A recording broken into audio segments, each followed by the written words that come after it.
Hello everybody, I would like to make this video about the nature of Halloween and what it means from my own perspective. Now, I am a pagan, but I'm not a neo-pagan. I'm not involved in any of these modern groups like Wicca or Druidry and so on.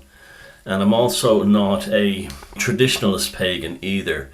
Simple reason for this, people who claim to be authentic pagans, they're not always correct, because a lot of the traditions that have been handed down and corrupted by Christians. So it's very difficult to know what exactly the real traditions were and how many of them are actually burlesques or mockeries invented by Christians to degrade pagans. Instead, I consider myself what I would call a chaos pagan, in that I take comparative mythological motifs, venerations, celebrations and rites from various Indo-European cultures, and this allows me in the 21st century to create something of a hybrid that I know is pretty close to the authentic paganism of the ancestors, without having to rely on scripts that were written down by Christian monks in the Middle Ages, which are often deliberately distorted in order to mock or take people away from the path of paganism in terms of how the ancestors actually celebrated it. So even if you're a Christian, you should find this video very interesting. Halloween in Irish is known as Samhain, S-A-M-H-A-I-N, and it is a very powerful and deep festival in Celtic and Gaelic culture. Now, we know it goes back a great distance in time, at least 5,000 years, because one of the best indicators of the celebration of particular festivals is the alignment of passageways on particular feast days with the rising of the sun in accordance with the actual date itself. At Tara in County Meath, which was the ancient capital of Ireland, which was the capital of Ireland for many thousands of years up until the Middle Ages, or the late Middle Ages actually. At Tara you have what they call the Mound of the Hostages, which is a Neolithic, what the English call a barrow, with a passageway leading into it. It is aligned with Samhain or Halloween sunrise. Now, Halloween or Samhain, as it's known in Ireland, is the halfway point between the autumnal equinox and the winter solstice. So it's the halfway point there. Now, the actual date is full of contention. The current date of October 31st, like I was saying at the beginning of this, is actually a Christian festival. It was moved, and because of all the changes between Gregorian and other calendars, and Julian calendars and so on, during the history of the last 1,000 years, the date has become confused. Generally what I do is I look at the calendar and I will look at the halfway point currently stands between the natural autumnal equinox and the winter solstice, and you could probably make a Halloween or Samhain festival. But at the same time too, I'm not particularly bothered by the October 31st thing. In fact, it's probably a good idea to put a stamp of date upon that, because that's when the charge is at the highest. So the psychic charge is linked or condensed, amplified into the date October 31st, so that's fine. But just to let you know that that's not the authentic date, that's a Christian date from the Pope. And again, there's no harm in that. In Ireland, bonfires were lit on this date, except interesting in this part of Ireland here, bonfire night tends to be St. John's Eve in the middle of summer, which is also interesting because that probably has, well, it definitely does have pagan origins. But what makes that date interesting is that it goes probably back to the celebration of the pagan god Bala. Bala was actually celebrated, we know for a fact, in Scotland and in England through contact with Roman soldiers. Roman soldiers celebrated Bala as a god, and this seems to have been picked up in Ireland, amazingly enough. In the same way, the veneration of the Roman goddess Minerva was picked up by Celtic peoples as well. Now, in Ireland, the festival is very, very powerful and very strong. In fact, it should really be our national festival. It is one of the 4 pagan days that are celebrated in Ireland. You have Beltane, Imbolc, Lunasa and Samhain. And then the lighting of fires at Samhain is almost to close out that special period of summer, growth, harvest, planting, etc. that starts with Beltane back in May 1st and ends with Samhain. which is coming up October 31st as we presently celebrate it. The mythology around it is fascinating. We know for a fact now that the holiday is legit and has been celebrated in Ireland for at least 5,500 years, according to the alignment of the Mound of the Hostages at Tara with the sunrise on Samhain, on the halfway point between the autumnal equinox and the winter solstice. But this mythology is fascinating. Here in this part of Ireland, not far from Cruachan, Rathcrogan, and the cave of the Owen-Gat, which is the cave, this is basically the Christians called it the entrance to hell, which is not far from here.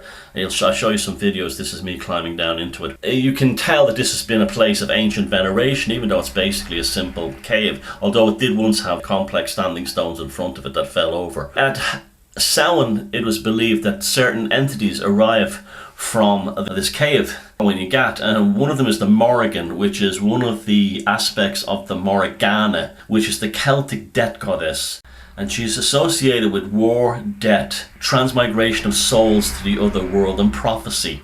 But in the aspect of the Morrigan, the death crow, this is the one that landed on the shoulder of Cuchulainn as he was dying. It represents the link between the softening of the other world and this world. And this is the fundamental belief surrounding Samhain in Ireland and in Celtic countries. It's also celebrated in other parts of Celtic Europe as well, going back to ancient times. And this belief of the other world is more accessible. The world of the fairies, the Anashi, as we can reach them, they could contact us. Now that was changed by the Christians to the dead. Our ancestors were closer. No, the real aspect of this was the fairies were closer, the She were closer. Instead of just having a random happenstance encounter with one like one normally did, you could actually meet the fairies, exchange music, maybe exchange gifts, conversation. Now, there's also why children were dressed up as ghouls and monsters, because the fairies were very fond of kidnapping children, particularly young boys, and raising them and replacing them with changelings. So parents, in order to keep their children safe from being kidnapped by the She, the fairies, they would dress them as ghouls and monsters and goblins. So the She would think they were ghouls, goblins and monsters and wouldn't kidnap them. And that's where the tradition of dressing up as a monster and a ghoul at Halloween and Samhain comes from, to stop particularly young boys from being abducted by the fairies, because the fairies had very good access to our world during this period. Now beyond that, the celebration in Ireland was, particularly in terms of food, was very much centered on hazelnuts and apples, which is interesting because the apples came later in Roman times. So you're probably talking about something that was probably in the post-Roman era. That was the diet. Pre-Roman times in very ancient Ireland, it would have been hazelnuts and something else. Roast pig and pork was also a very common thing. This goes back to the celebration of the feasts at Tara.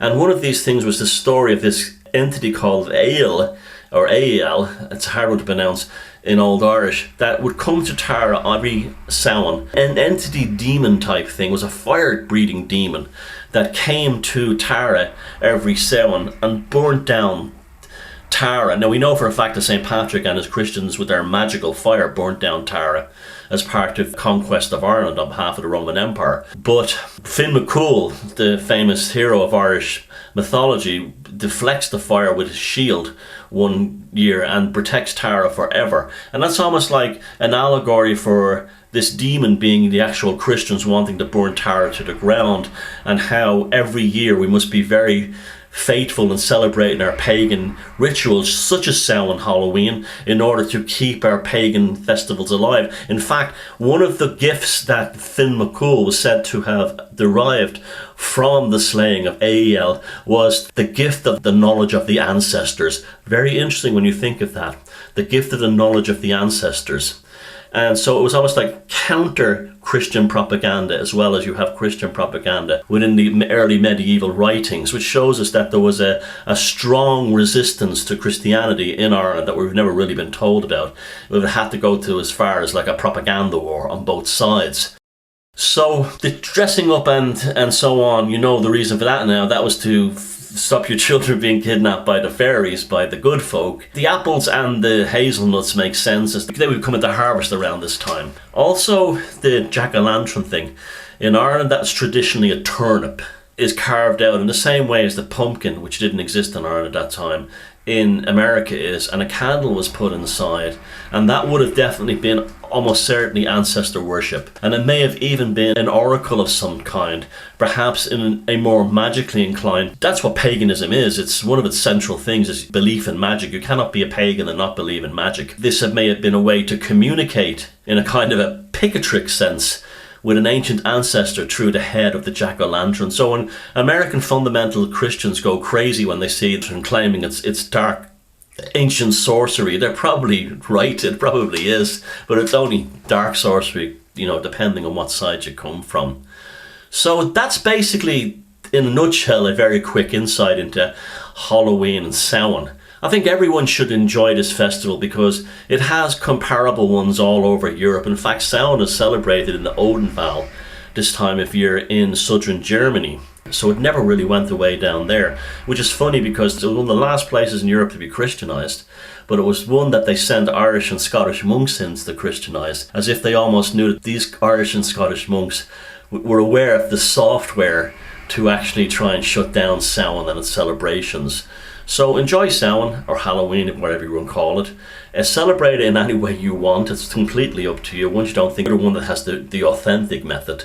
That's a Christian way of thinking, by the way, this whole thing of like, I have the authentic method of it. So much was destroyed by the Christians when they took over in the conquest of these islands, and we really don't know except that we can just piece things together from comparative mythology, Indo-European traditions and festival days.